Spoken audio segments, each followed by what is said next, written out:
Today it is, well, first of all, it's January, everyone, if you can believe that. And we're going to kick the year off with what we were going to do, a nice, easy session on 2025 trends, everything but AI. And then the world went sideways over the last 2 weeks. So we have a lot to cover in an hour. So I'm excited about that, but also terrified that we won't get through half of it.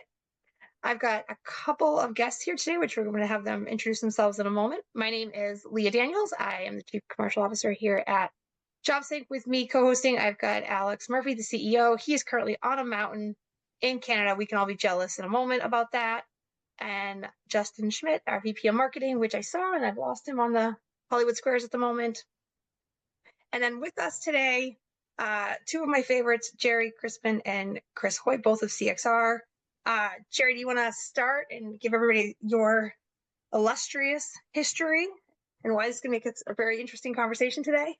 Not at all. I'm a lifelong student of recruiting and have had the opportunity to work in a lot of different areas within recruiting. But of the last 30 years, it's been CareerXroads. We've gone through a few little interesting evolutions, but I love the fact that we've built a community over a course of 20 some odd years, and credit Chris Hoyt over the last 9 years that we've been together in making that shit happen. So that's cool.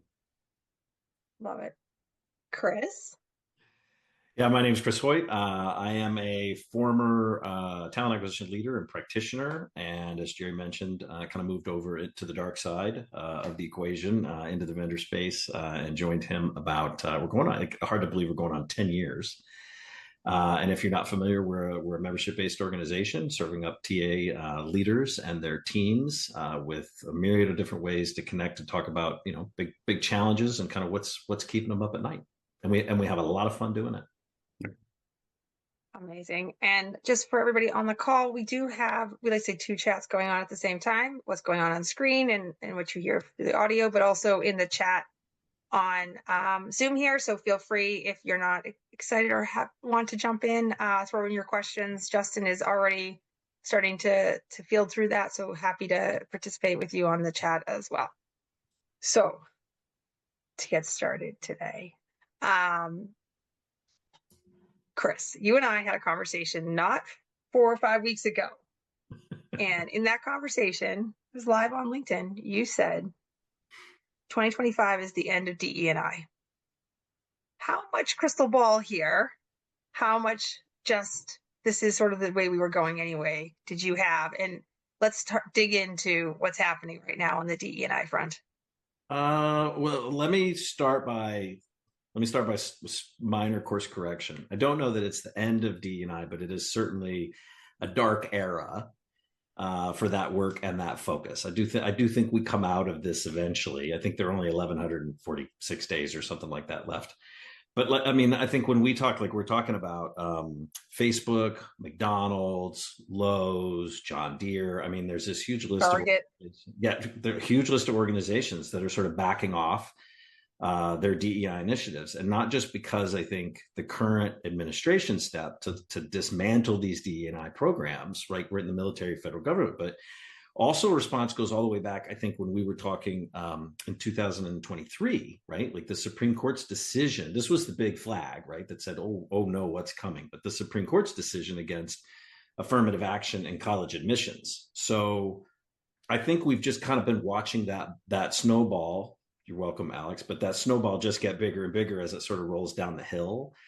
So I wouldn't say crystal ball, but I think it's something we've been talking with our TA leaders, and Gerry and I have been talking about quite a bit over several glasses of wine and meals and meetings.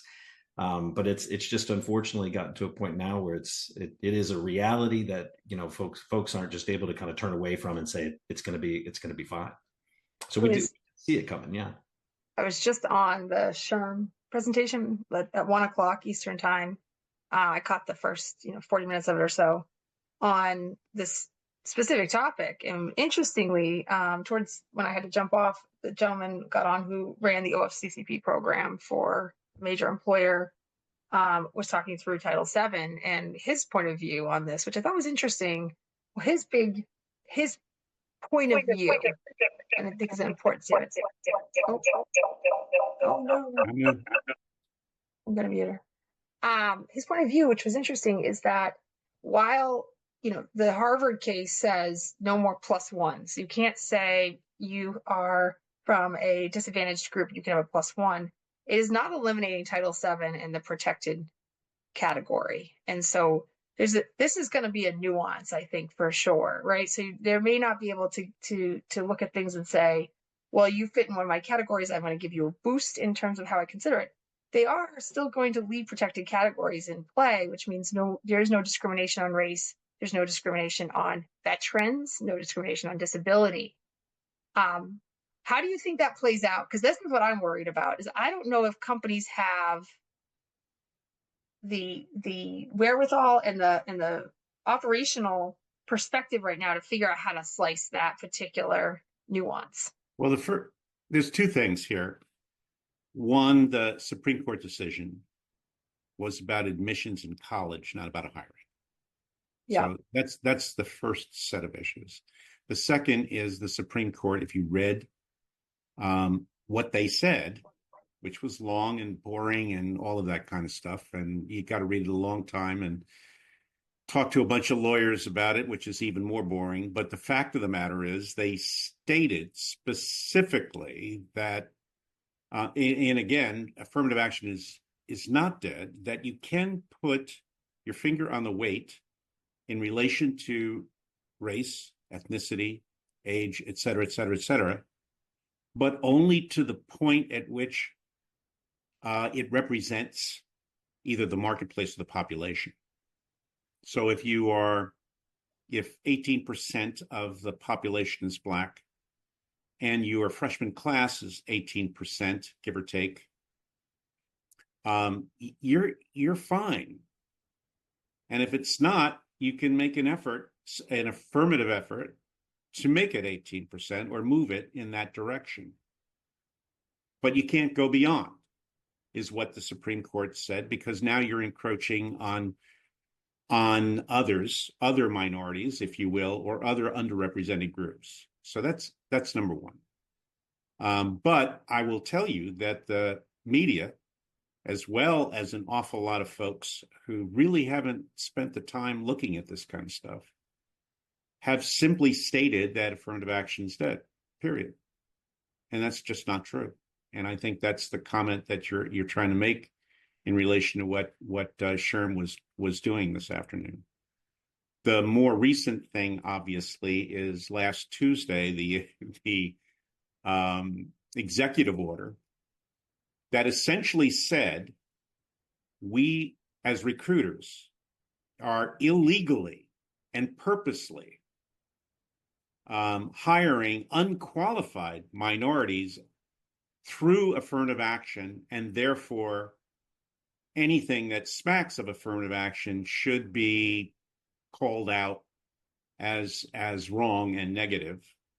And that's essentially what it said. And I resent that as a recruiter. I'm just pissed off as a recruiter to have that inferred about me and others in our profession who take pride in hiring qualified people, regardless of who they are. And the other piece of that, which I think is the more insidious piece, is that it appears that if that executive order is held up, it is dismantling all of the consequences for not doing the right thing. And I got to tell you, if there's no consequences, there is a reversion, if you will, to kind of tribal approaches that if you don't look like me, I'm not hiring you because I'm not comfortable with you. And that's the way it was in the 1950s and 1960s. It was clear by data that we were not hiring folks who did not look like us. So the 1964 Civil Rights Act was enacted in an effort to at least state this is what we should aspire to, but that had no teeth. The first effort for teeth was LBJ's EO executive order 11246, which basically said the path forward is to affirmatively make an effort to ensure that the pool of talent that you're drawing from includes qualified people from underrepresented groups. Not unqualified, qualified people from underrepresented groups. And that is what last Tuesday's executive order specifically stated. That LBJ executive order of 60 years ago was eliminated. And to me, that's a linchpin. That was the baseline for consequences, because it also included, as part of that executive order, what would happen if you did not make an affirmative effort to do that. Yeah, Concerning. That's why I'm ready to go in the street. well, I just add to that, because I was having a conversation with another TA leader this morning, and it's this reminder that this slew of executive orders, it is being argued and will work its way through the court systems. I have no doubt that several of them are just simply unlawful. And they're going to have to kind of pull these apart and unwind them. And so I think just because somebody did a broad strokey, scribbly on some paper and said this is the edict that the king now delivers to everybody, there's a lot of things that have to really be torn into, and it just doesn't mean that that's the lay of the land. Even though we're seeing, I think, a lot of companies like Amazon and those that are mentioned, like, just immediately pulling things out of the playbooks and out of the guidelines and out of their employee handbooks. Yeah, but the law only works if we comply with it.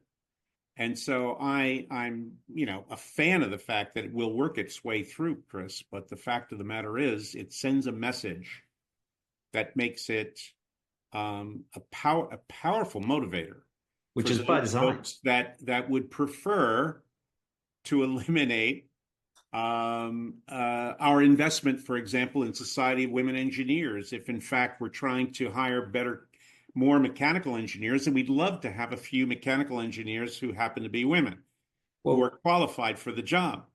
Which is fundamentally, it's an affirmative effort if you're investing in the Society of Women Engineers. But there are countless studies that show that a diverse workforce is more profitable than one that's a little homogenous. So we're completely ignoring all these things and drumming up all of this fear. And these CEOs and these organizations are taking these actions that, quite frankly, I think scare the hell out of people. And I think there's a comment in the chat here too, is like there is a reflection on the organizations. This will trickle down from a candidate expectation and standpoint there, from a hiring and a communication standpoint. I think some of the companies that are reframing, as the word they're using, probably did not have the intent of how it's being perceived. And I think that they need to be called, up, if you will, by their employees, et cetera. And I think some of that's happening. So I'm actually pretty optimistic that that we have the ability to have our voice. I'm going to slightly disagree with you, Gerry. I know, sorry, Lee, there's probably other things we want to talk about, but I'm going to I think that the organizations that made those changes knew exactly what they were doing when they did it on the day after. Like there have been countless edicts that have been delivered lawfully from the government, right? We're talking about EOC reporting. We're talking about financial reportings. We're talking about salary listed in job listings, like that they just don't adhere to, because, to your point, there's no teeth. But if you're telling me on day one, after this executive order is signed and it's confusing and it's loud and it's blustering and they go make these changes, I would argue that they knew exactly what they were doing and exactly the message they were sending. Yeah, I'm going to give them the benefit of the doubt if I can influence them to change again. So, I did 4 years of the benefit of the doubt last time. I hear you. I think there's a reaction, though, to the one executive order where it specifically calls out the focus on private sector, and that the government agencies need to encourage the removal of affirmative action programs, DE&I programs in the private sector. And I think that is an interesting change, because it's unrelated to, it's not calling out federal contractors. It's not calling out companies in which the government has specific influence. It's simply saying private sector. And I think that that's a change in what we've normally seen in these kinds of things, where you see all the regulation, of course, for the EEO and the OCCP for federal contractors, the EEO having a lot less teeth in private sector, with the exception of, promotions, where we tend to see a lot more of the lawsuits show up. One This of the is different. things I saw highlighted was the great irony here is that because they have fairly simplistic language in the order that says that, like, for example, the OFCCP will stop allowing for the promotion of diversity, and that by extension, federal contractors cannot promote diversity, that actually violates those companies' First Amendment rights. So I kind of love the idea of this administration and their backers who have been championing First Amendment rights getting their asses kicked by a lawsuit that is highlighting the fact that they're actually trampling on people's First Amendment rights.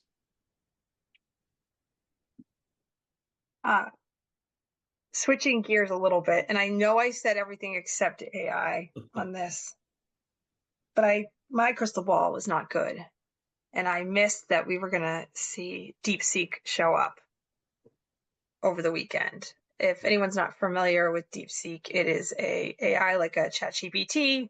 It is from China. It is skinny. It is lightweight. You can run it on your laptop. It doesn't even have to be connected to the internet. Anybody can have it. You too can be your own GPT today. And the stock market reacted. Justin and I ended up in a conversation around how quickly AI has been commoditized, and how almost nobody even knows what it is anymore, nor do they know why this product that they're talking to or using or thinking about has AI in it, or what the AI does, or does it do anything at all. Is it actually intelligent? Is it artificially intelligent? Is it not intelligent at all? We don't know. As we look at employment this year, right?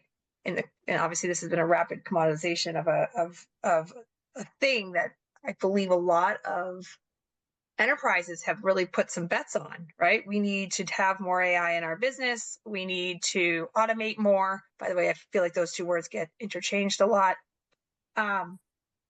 We've already seen automation have drastic improvements. Now we're seeing this commoditization and this rapid thinning of the processing power required, the resources needed to build your own AI tools internally. Where do you think companies go from this? Do they build their own internal AI systems for recruiting? Do they build their own?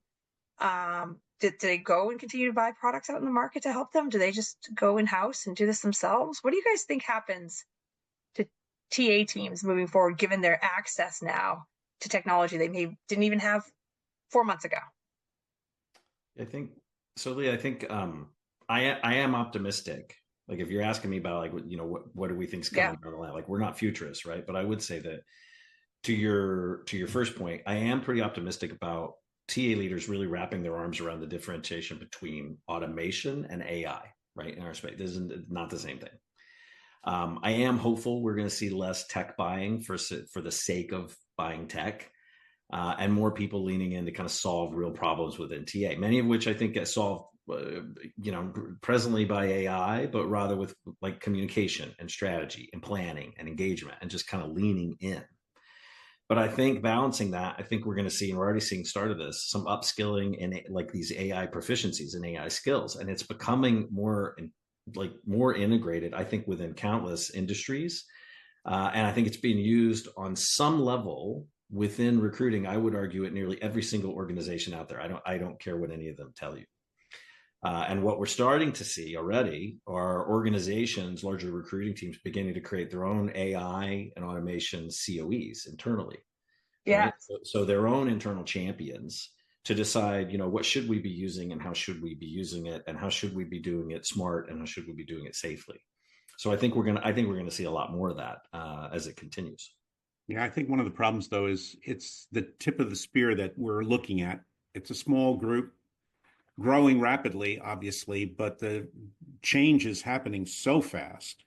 It's accelerated to a great extent. And there's still a lot of employers who are risk averse into moving too fast. And that creates an issue for them, because I think employers were well ahead when the internet hit of the candidates and the employees, and they helped move the industry and the space and the technology pretty quickly. I think the candidates are ahead of the employers in relation to the use of technology, if you will. And I think that we're finding many candidates out there increasingly are making employers and recruiters very uncomfortable, because they're using AI as part of not just recreating their resume, and so all the resumes are now looking alike for a given job, but they're also there's a lag time when the question is asked by the recruiter, and suddenly you think that maybe that candidate's listening to someone tell him exactly what they should say. So there's a whole host of discomfort going on. But I do believe it'll work itself out. I am very optimistic that we just need to consider how we embrace and manage the risk around it. Yeah, and I think and you got a comment here in the chat that someone said legal and corp compliance will have a lot to say if TA teams start experimenting with AI. I hate to break it to you, it's already happening. And it's been happening for quite a while. And they're using it for everything from help me rewrite this offer letter to this job description to what interview questions should I ask to look at this resume. It's already happening.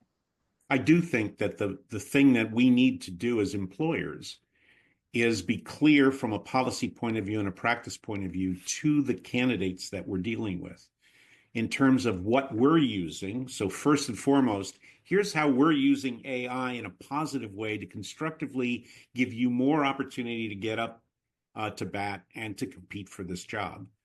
And here's what we expect of you in terms of your use of AI in a positive way that does not create a problem for us in seeing it as cheating. Yeah, it brings up an interesting topic, Celia. We had a number of organizations come up in the topic of candidate cheating and candidates using AI to sort of game the system or respond. Yep. Real big concern. One of the organizations said 80% of this cohort they had interviewed were flagged as having used some sort of assisted technology to kind of cheat their way through the system. And this conversation continued for a number of months until we had, and I think what Gerry was alluding to, we had one company who stood up and said, you know what we do? We start the interview by saying, we use AI. We expect you're going to use it too. And we're going to ask questions a little bit differently. We're going to ask you why you selected that type of. We're going to do real behavioral, interviewing based on that. Not just did you write this code, but why this style over that style, or why this versus that, and really dig into the humanistic element of doing the interview versus just, can you do this? Oh, that's great. And I think some other companies are embracing that as well. They're forced to sort of rethink how they interview and what they ask for. And I think that's kind of a long overdue element within TA and the recruiting process. I gotta be honest, I was a recruiter for a really long time. I've been in the space 30 years. We get lazy. We take the path of least resistance, right? Because of how we're compensated and what we're measured on. And so when tools come along to sort of help us, that's great. But I think to Gerry's point is that it's time to sort of take a step back and look and make sure we're doing it in a fair way as those tools become more readily accessible and just easier to use. Well, I think there's a second question, which is, are we conflating productivity with outcomes? So for all the extra productivity that we're all gaining here, who's seeing better outcomes on the other side? Or are we just seeing better productivity and lower outcomes, right? Because the challenge here is, let's use the candidates for a moment. Candidates are flooding recruiters now with AI applications. Are they getting hired faster, better? Are their outcomes better for all of the AI they're using? And on the other side, from if a sourcer is sending out 1,000 emails that are AI generated before they would send out 100, are they getting better candidates? Are they getting through to more? Are they getting outcomes? Or are we just being more productive? Well, we got a low employment or unemployment rate.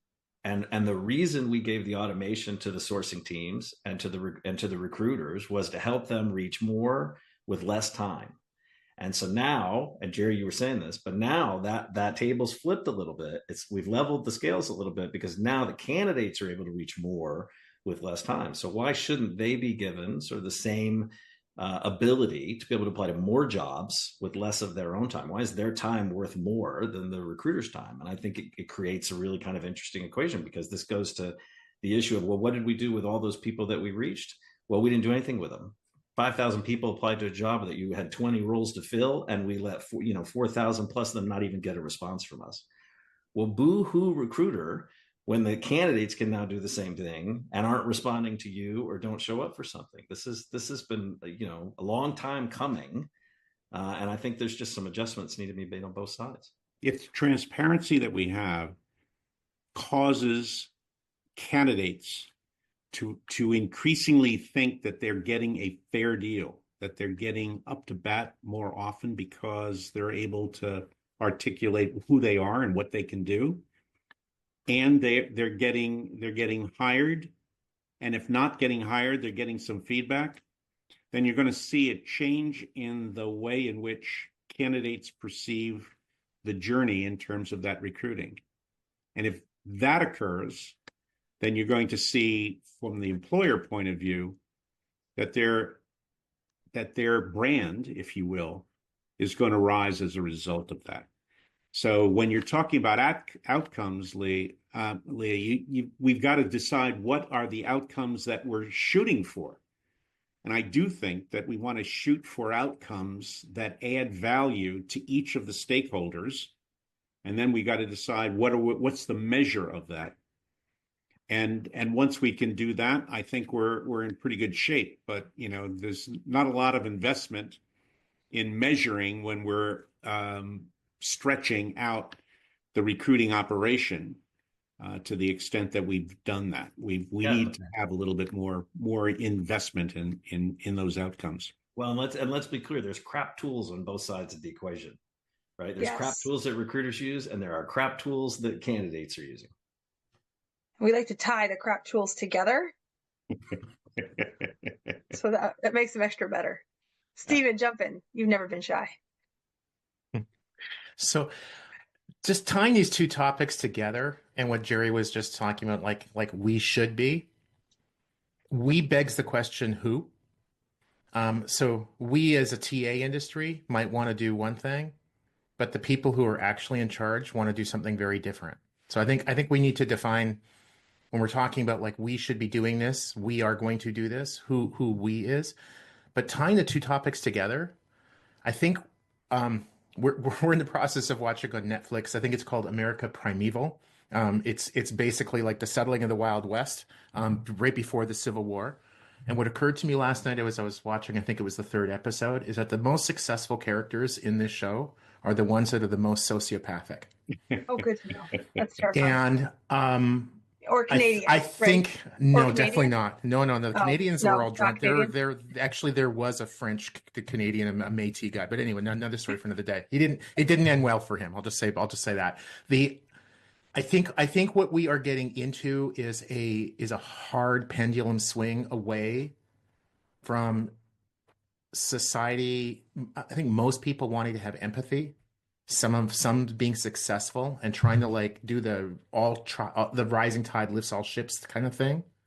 And I think it's swinging back to kind of American individualism, which at its core is sociopathic behavior. It's not that I wish harm on Chris. It's I don't give a shit if what I do hurts Chris. That's Chris's problem, right? Which I think is awful. Sorry, Chris, just had to call you out there. I think that's awful, but I kind of think when Target gets rid of its DEI programs, right? 4 years after being identified here in Minneapolis as one of the main causes for the George Floyd violence. And then they kind of went overboard in how they made amends for that. And now that pendulum is swinging back. I think it does. I question whether the C-suite at Target ever actually cared about DEI. Oh, Just and Mark Zuckerberg, when he gets rid of content moderation, I don't think he ever actually wanted it. I think this was his And opportunity to get yourselves. rid of something that he only did because he felt like he had to. And now he's got the freedom to do whatever he wants, which includes nothing. yeah, but I don't want to. I don't want to make conclusions about what is obvious from that perspective, because you can't get inside a person's head. So I know that it's very naive to give them more of a benefit of the doubt than they should. But the fact of the matter is, when we talk about I want to be able to step up and be an actor and not an observer of that. I don't want to watch the movie without having a comment and engaging with those that I disagree with. Because in the end, I want to live in a world that I want to be in, which might be a little bit more empathetic. So I think it's time for all of us to have a voice, to step up, and where we have a common voice that can develop better baselines for talent acquisition and human resources, which is our focus. I think we have a responsibility to do that. That's where I agree with you, Stephen. We need to decide who is we, and we need to be in concert a little bit, because we're acting more in concert with one another because we're having a conversation. Does that make sense? It does. And I agree with you. It's aspirational for some of us, a very Totally. small number. It's actual.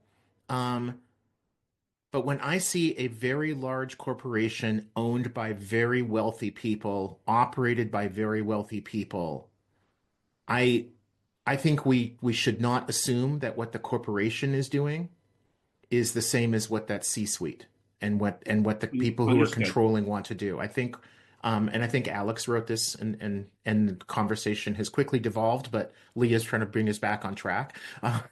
Is you know, when people say what they are, believe them.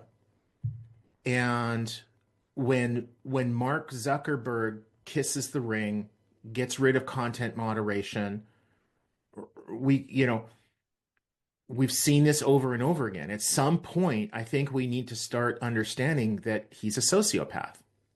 And he doesn't wish harm on Gerry or me or anybody else. I really don't think so. He's not, I don't think he's like this serial killer. But, you know, if you gave him the opportunity to make $50 and for him to like totally give away all of your confidential data, medical history and everything, he would do that in a heartbeat. He's not going to care. And I think the reality of is that most of the elected officials in DC on both sides of the aisle are the same. I don't think they actually really care. I think that explains a lot of what happened in the last election. Is I think people are starting to wake up and understand that that the vast majority of our elected leaders, the people who are running the big companies, the people who control what's happening, don't actually care. They don't wish harm on us, but I don't think they actually really care. I It's think interesting because it's a little bit more nuanced than that. I think both at the legislator level and also at the company operator level, there's a tremendous amount of fear because the repercussions for standing up for things, it is a material. There's a material risk to the organization and to the individuals involved.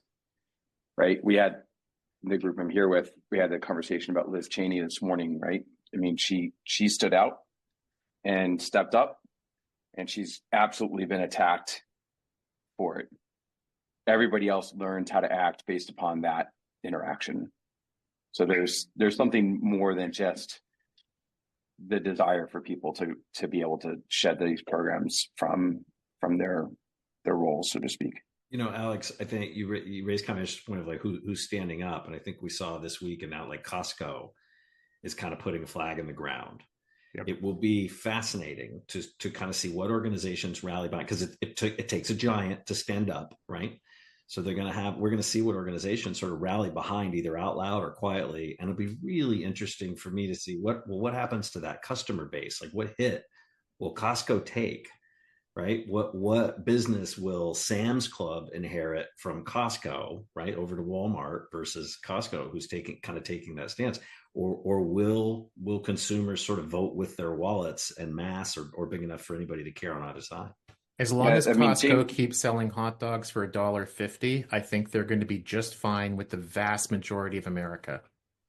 yeah, there's activists, kind of ambulance chaser type folks that go and sue companies over these programs. And Jamie Dimon's kind of been on record, not kind of, absolutely been on record over and over again saying, come sue me because I've got all the data that shows our diversity programs increase shareholder wealth.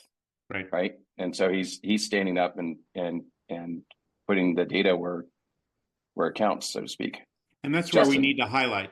The fact of the matter is we're looking at a lot of the ones who are reframing at best, but rolling back at most likely. And the fact of the matter is, I think we need to put as much light on those that are doubling down, they're fully able to use the data that they have, like Jamie Dimon, to defend themselves, and find ways that we can be supportive and collectively influence perhaps some of our laggards to step up and become more counted in terms of where we want to go. Would be a great trend to see, Gerry, this year, is see that flip. Sorry, Justin, I just saw you on mute. So it would be a great trend for us to see that flip. You've seen, LinkedIn is in its own world of hurt this week for disclosures and permissions, et cetera. But Reid Hoffman's done a really nice job.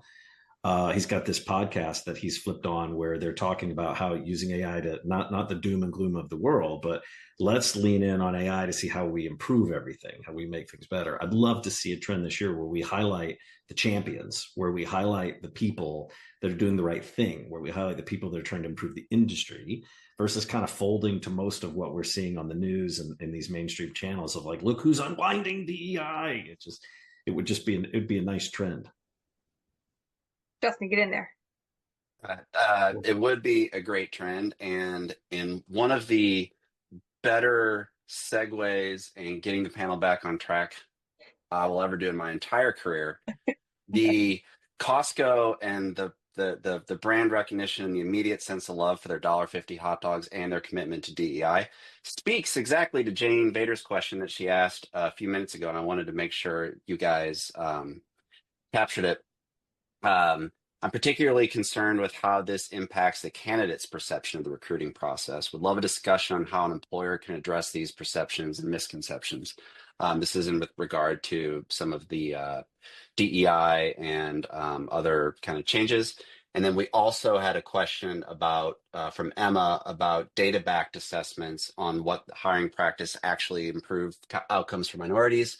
I should reread that. Are there any data-backed assessments on what hiring practice actually improve outcomes for minorities? It might be that DEI policy should promote blind hiring and that the applicant name, race, et cetera, are shown to increase bias removed from the screening process. So I just wanted to make sure you all captured those before we got too far astray from the topic. Cool. And I'll take my answer off air. So starting with the question around the candidate's perception, I think it's a really good one because I think there's sort of two paths to walk down. How are candidates reading? Well, there's actually three. How are candidates reading all of this? Gerry, you made a comment a minute ago about employer branding and all this investment in employer branding. And one of the things that's always struck me funny is that employment branding has never been, at least I haven't seen it, and correct me if I'm wrong, been responsible for candidate communication. So we vest heavily on this employer brand, employer of record. Look how great we are. Here's our commitment to DEI. Here's our commitment to promotions and internal hiring and all these things. And yet we still see ghosting from companies who have great, employer branding. And that's, I think, because they're not tied together from an outcome perspective. As you piece all these together, where do we see companies as they take the temperature of their candidate base, the people they do want to hire? Yeah, Are they and they're all over the map. They really are. We used to do a survey of the 100 best companies in America to work for, because obviously, if they're really in part great company to work for because employees say they are, how are they at candidates? So we would create kind of fake resumes and apply to all 100 of those folks. And yes, we found quite a few who were doing incredible things, unique things, pioneering things relative to how they were treating candidates, being more transparent, talking about the importance of finding someone inside the organization who could refer, those kinds of things. And I'm convinced that there is a connection. There should be more of a connection in relation to that. So anyhow, that's one of my key issues there. But the Candidate Experience Awards every year produces enormous amounts of data that allows for companies to really benchmark what is the best thing we could be doing. And Kevin is going to join us next month on the 26th. That's to talk great. just about that. The timing is perfect. Kevin Grossman, who leads the Candy Awards and the Candidate Experience Benchmark Awards, for those who don't know. Chris, do you have some varying perspective? I wouldn't say varying. I think directly to the question that was asked. I think as a recruiter and someone who's talking to candidates, I think the best thing that you can do is espouse and highlight the cultural values that you're proud of within the organization, and what keeps you there, right? And why are you working there? And I think if you find yourself in a position where you aren't necessarily aligned with that organization's direction or their stance, it's probably time to evaluate why you're trying to bring more people into that organization. On the somewhat tangential, and because we only have 15 more minutes here, one of the topics that I think relates to all of this is this growing sense of ghosting, right? Companies have always ghosted candidates. Candidates are now ghosting companies. I actually remember in 2011 when the company I worked for at the time had a candidate who was signed, sealed, and delivered and did not show up in a professional role. Like it was not an hourly position. This was a higher end role. And they just called, yeah, no, I decided to not work for you. I know today's my start date. Just didn't. And for me, that was the first time I had seen that happen. So it was kind of interesting. But now we're seeing this at every stage. We're seeing candidates apply, don't know they applied. We are seeing candidates who don't respond, who interview and disappear, who sign offers and disappear. Somewhat of the payback's a bitch, kind of, from a company perspective for all the years of ghosting candidates. Does this become a trend? Is this a bigger trend? Or do we think we figure out how to curb it as we go into 2025? Lee, is the question, we're seeing an awful lot of ghosting at our organization. How do we stop that? I think it's both. Do we stop doing it as companies, or slow it down, or curb it a little bit? And as a result, or are we getting better at our communication so that we see less with the candidates? Or do we think that is on a set of skis that will never end? I don't know. It's a fair question. I think that I kind of liken this outrage over the ghosting. It's just kind of like, to your point earlier, like it's a little bit of our own medicine. Yeah. And I think the more we're dealing with these automation tools, and the more we take the people out of the process and make it a little more impersonal, the more we run the risk of somebody not giving a damn if they show up or not. Now, there are reports and I think articles that have been written that talk about, the varying percentages by generation, and this is a generational thing, and that some of them are doing it out of spite. I think that we have bigger problems to solve. We have some more hands-on recruiting that needs to probably take place, and some communication pieces there. But when you're dealing with high volume hiring and a skeleton crew of recruiting, I think this is just another thing that you're gonna see as partially as a result of that. Yeah, I think I agree with Chris. The fact of the matter is we're getting a piece of our own medicine. If we look at the best companies, everybody who's on this show, and many of the folks that we know, they're trying to do the best job they possibly can to engage the candidates that are out there, to make sure that there's some closure at the end of it, and those kinds of things. But they're a small percentage of the total number of employers who are involved in hiring. And anyone who has looked for a job, who's sitting in this, whose face I can see on this screen or whatever, I can assure you 9 out of 10 companies that they dealt with did not respond to them, period. Ignored them as if they did not exist. Didn't say thank you for taking an interest in us. Did not say what they might expect in terms of response. Didn't set expectations about when they might hear whether the job was filled or whether we would go forward with you. Any number of things. We are far from telling candidates what good looks like in the journey that they have. And what they're experiencing is really all across the dimension, but really tending towards negative, just because of the numbers of people that they're applying to. And so, they're looking for, how can I apply to 1,000 companies just to get one of them to pay attention to me? And that's sad. It really is sad.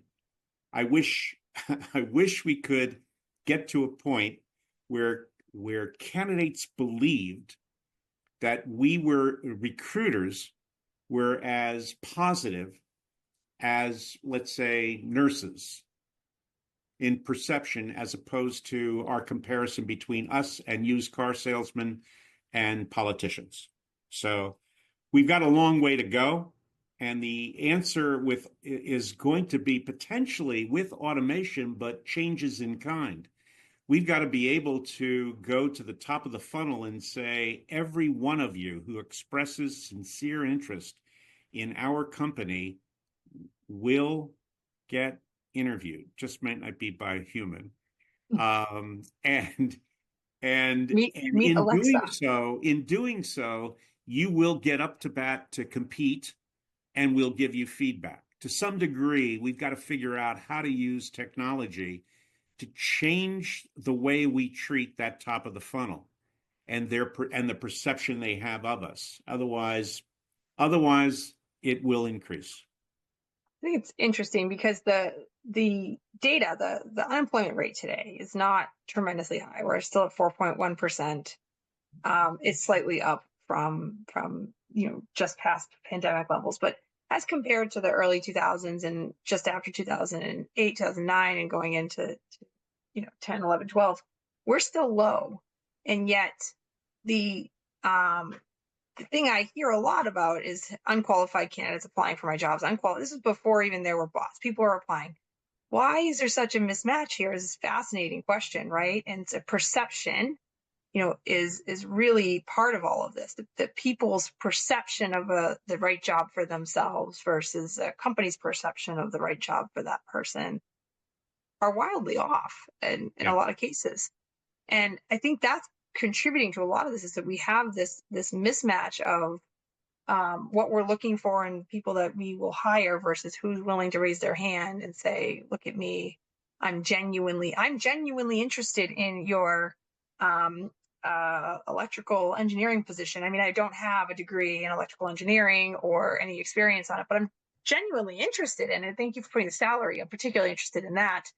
Right. And I think that there is some challenges that businesses are going to face continually for societal reasons, that we have a very mismatched set of candidates to the jobs that they are applying to. And I think that's part of what contributes to all of this as well. And sure. Stephen, were you going to jump in? Yeah, I just wanted to add that speed matters. Like every employer that I have ever talked to about ghosting problems, the one thing that they all have in common is that they take a long period of time to get back to the candidate. Even if their feedback is fantastic, you're applying for an hourly job at a fast food place, and we promise to get back to every candidate in 2 weeks. Well, that candidate has accepted a job and has started someplace else. That's why they're ghosting you. And conversely, every employer I've ever talked to that does not have a ghosting problem is getting back to candidates fast. Even if it's just to say, Gerry, I got your application. Within 4 days, a recruiter is going to have a look at it, and you're going to know if you're moving forward or not within 7 days. Whatever the time is. And then the candidates can opt in or they can opt out. It's like, oh, Gerry, you're saying it's going to be 7 days. Well, that's too long, right? I'm a day laborer. I'm just going to go down to Home Depot and pick up a job there. But if it's a professional job like, Leah, the one you were talking about in 2011, if you were to tell a candidate like that, it's going to take 2 months, they might be totally fine with it. The timeline is different for different kinds of roles. But we as an industry, we have trained candidates not to trust anything that we say. And so I also hear from employers, it's like, well, we're doing all the right things. We are communicating with the candidates. We are giving them a timeline. The information we have on our website, it's all true, it's candid and all that. And it's like, great. You're one employer out of 13 million in this country. That candidate has applied to hundreds, maybe thousands of jobs in their lifetime. They have no reason to believe you. It's not about you. It's about the whole industry. And Kevin Grossman really has data along the lines of all of those pieces. And one of the 5 critical components, baseline components for candidate experience is setting expectations. Just as Stephen mentioned, if you set no expectations, then you're left with the expectation of the candidate that you're going to get back to me in 2 days, or you're going to get back to me in 2 weeks. Or two lifetimes. Never get back to them. That's a problem. So it's one of the critical components, and certainly statistically engaged with that. I think a lot of recruiters struggle with the setting expectations, not because they don't want to, but because they fear not being able to meet them. Right? You're overwhelmed. You're drowning. Then right? They should do something else. Well, you sure. either if you're going to set expectations, you're going to have to meet them, for God's sake.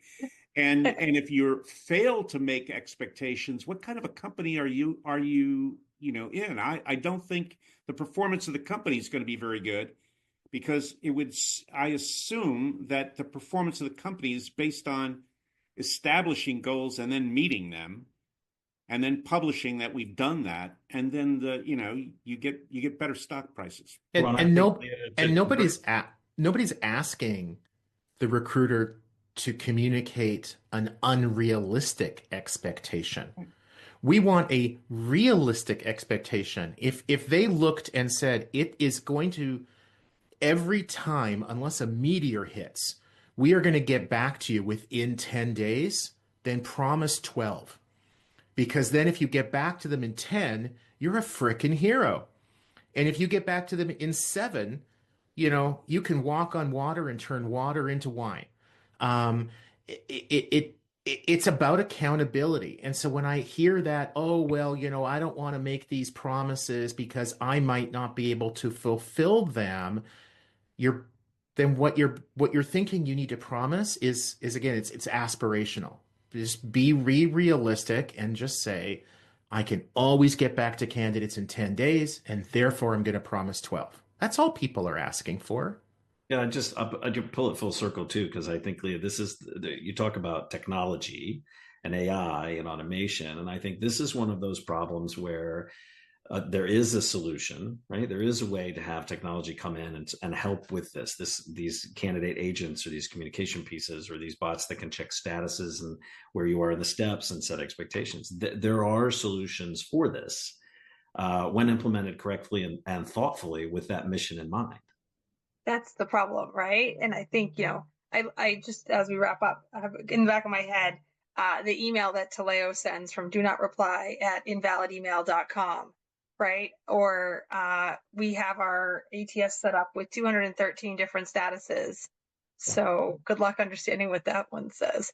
And right, like I think there is a lot of challenges where you've got, for a lot of these companies, architecture and infrastructure that's been there for quite some time. It's gone through many leadership changes and directional changes, and they're trying to, oh yeah, Alex, that's not a joke, right? That is actually a Taleo email. you've got these companies that don't know how to then grapple these challenges and get them to a point where they can automate some of these things in a way that is somewhat elegant and meets the expectations. And we are wrapping up. I don't know if you guys have any final thoughts you want to end us today with, your top 3 maybe for 2025, or just a big, I don't know.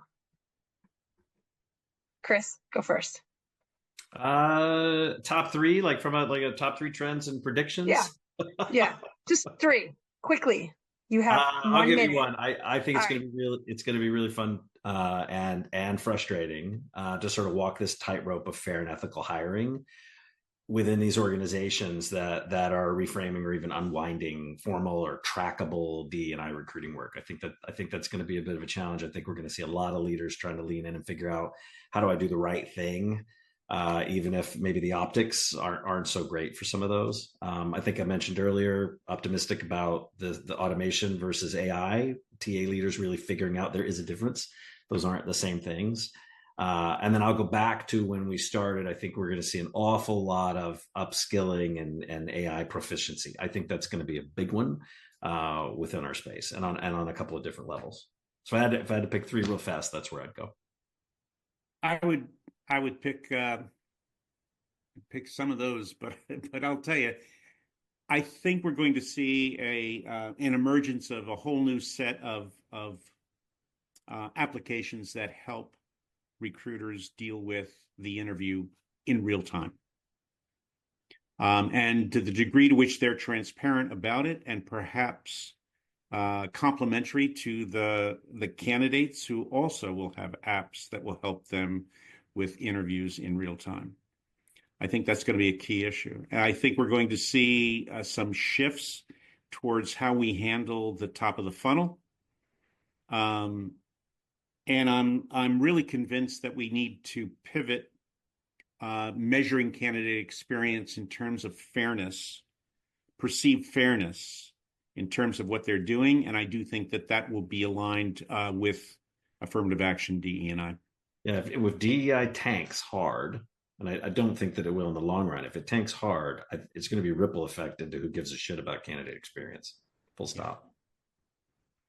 I think the one we didn't mention, I think there's going to be a bigger investment into center of excellence for organizations to solve for some of these. I think that a lot of these decentralized organizations are going to start to pull back again into a centralized model to try to tackle the varying waves of change that are happening at a rate that is just far too fast for a decentralized organization to keep up with. So I think that's going to be one that we see that we didn't have time to talk about because we have run out of time, everybody. I know. Thank you all. Oh, go ahead, Gerry. No, I was going to say, I do think organizational structure is going to be a key player in how we try to bring solutions to reality earlier. But you're going to have leaders who not only create those organizational centers of excellence, but actually listen to them and then elevate the solution. Agreed. Thank you guys. Thank you everyone who hung on for the whole time. I really appreciate all of you and everyone who jumped in on the conversations. We're back next month on February 26th. We're going to do 2 p.m. again, see if this time works better for everybody. And if it doesn't, we'll change it again. And Kevin Grossman's going to join me with some candy winners. And we're going to talk about trends for candidate experience for 2025. He's definitely going to listen to this. He's already pinging me to this conversation ahead of time, so he'll be prepared. And look forward to seeing all you then. Thank you. Thanks for having us. Yeah. Thanks, Chris. Thanks, Gerry. Nice seeing you both. Great seeing you.